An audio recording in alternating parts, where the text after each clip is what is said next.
ഹരീസുൻ അലൈക്കും, നിങ്ങളോട് വലിയ താല്പര്യമുള്ളവരാണ്, വലിയ ഇഷ്ടമുള്ളവരാണ്. ബിൽ മുഅ്മിനീന റഊഫുർ റഹീം, സത്യവിശ്വാസികൾ ശല്യവും കാരുണ്യവുമുള്ളവരാണ്. മുത്തുനബിയുടെ മദ്ഹാണ് അല്ലാഹു റബ്ബുൽ ഇസ്സത്ത് ഈ പറയുന്നത്. സ്നേഹനിധിയായിരുന്നു മുസ്തഫ സല്ലല്ലാഹു അലൈഹി വസല്ലമ തങ്ങളെന്ന് കേൾക്കണോ നിങ്ങൾക്ക്? ഒരിക്കൽ അല്ലാഹുവിന്റെ തിരുദൂതർ ഒറ്റക്കിരുന്ന് ഇങ്ങനെ കരയുകയാണ്.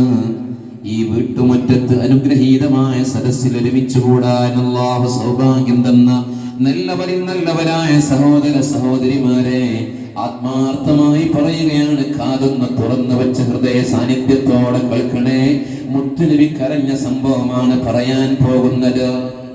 വിശുദ്ധ ഖുർആനിലെ 2 ആയത്തുകൾ ഓതി അതോർത്തെടുത്ത് കരയുകയാണ്.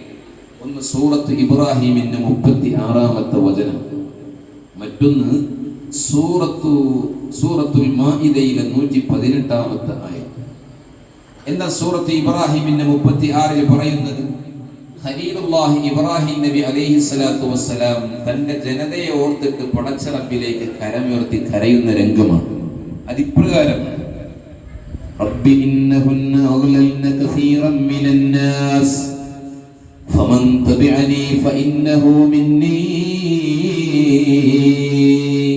ഇബ്രാഹിം നബി അല്ലാഹുവിലേക്ക് സങ്കടത്തോടുകൂടി പറയുകയാണ്, റബ്ബി എന്റെ രക്ഷിതാവേ, ഇന്നഹുന്ന അഗ്ലൽന കസീറൻ മിനന്നാസ്, ആ വിഗ്രഹ വസ്തുക്കൾ ജനങ്ങളിൽ നിന്ന് ഒരുപാട് ആളുകളെ വഴിപിഴപ്പിച്ചിട്ടുണ്ട്.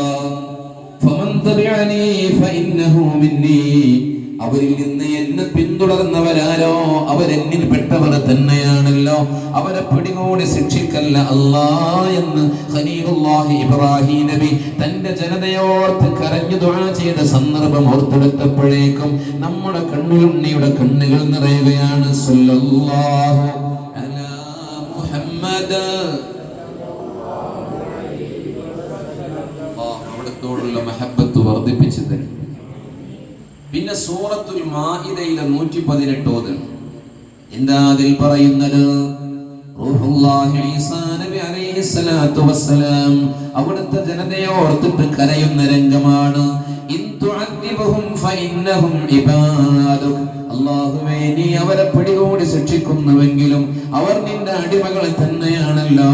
വഇൻ തഗ്ഫിർ ലഹും, നീ അവർക്ക് പുറത്തു കൊടുക്കുകയാണെങ്കിൽ ഫഇന്നക അൻതൽ അസീസുൽ ഹകീം, നീ നീ നീതിമാനല്ലേ, അവർക്ക് പുറത്തു കൊടുക്കലാണല്ലോ ഏറ്റവും അഭികാമ്യമായിട്ടുള്ളത്.